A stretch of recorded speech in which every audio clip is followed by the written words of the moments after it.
A friend of mine, whom it took 5 years to conceive, had antenatal appointments. Anybody that uses government hospital in Nigeria can attest that you have to go early in the morning and sometimes you finish in the evening. It can be jam-packed. Anybody in Nigeria can attest to this.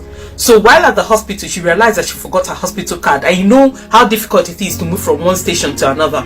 So she drove home to go and get her hospital card. On getting home, she decided to park outside so that she could just rush in and get her card and back.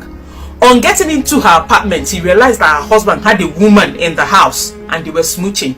And the husband had the audacity to take down all their wedding pictures and everything on the wall that could prove that he was married. All to prove to that lady that he was a single guy, just to have a piece of a woman's body.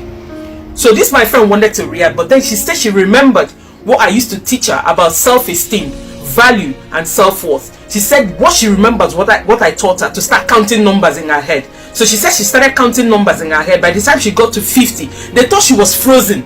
But what she was doing at that time was to count numbers in her head. By the time she got to 50, she had control over her anger. And that is one tactics I teach a lot of ladies who do not have self-control over their anger. So she had control over her anger. And then the next question she asked herself is, who are you? Do you deserve the best? What do you deserve? She said she was asking herself this question. She kept answering herself. Then her anger diminished and she went to her room, picked her hospital card. She said her husband tried to block her from going.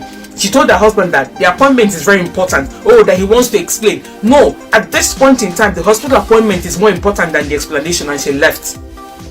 She did not say a word to the lady. On getting to the hospital, she finished her business and came back and was quiet.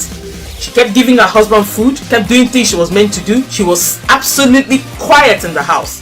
The husband became very uncomfortable and really scared, because usually they used to fight over things and all that, but she kept calm. The husband has reported that to everybody, to their pastor, to his parents, to everybody. And can you explain this to me? Why would you on earth deny your wife, your girlfriend, your partner, just because you want a piece of a woman's body? Can men explain this to me? A friend of mine, I was asking him this question just yesterday, because I know him as a player, and he said, oh Rita, you don't know with men. Once a man wants a piece of an, he's only thinking through his third leg. He doesn't reason anymore. He doesn't understand anything anymore. Why would you deny your spouse, deny your partner, just because you want a woman's body? There's this trending one on social media now over a content creator that I love so much. Because of her content, that was how I became friends with her. Her husband, after 4 children, lied to a lady that he was no longer with his wife. And then eventually, he's now trying to break up with this lady, and this lady has refused. This lady started posting the woman's husband all over social media, which broke my heart.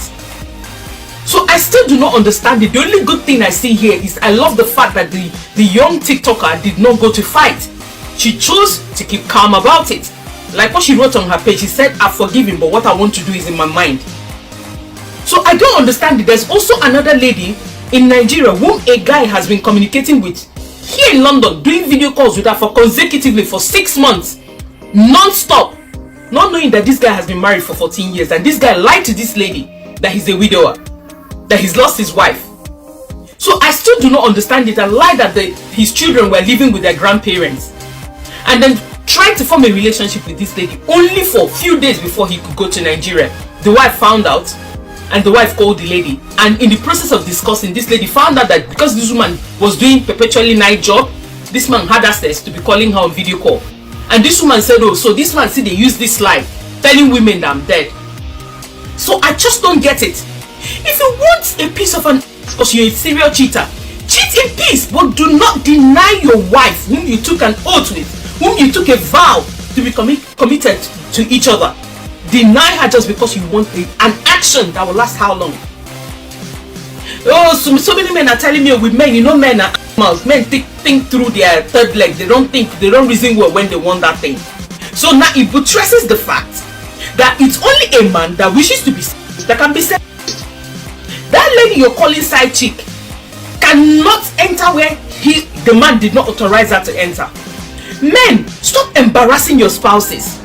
Learn value. This value thing I'm talking about is not just for women, it's also for men. Learn value.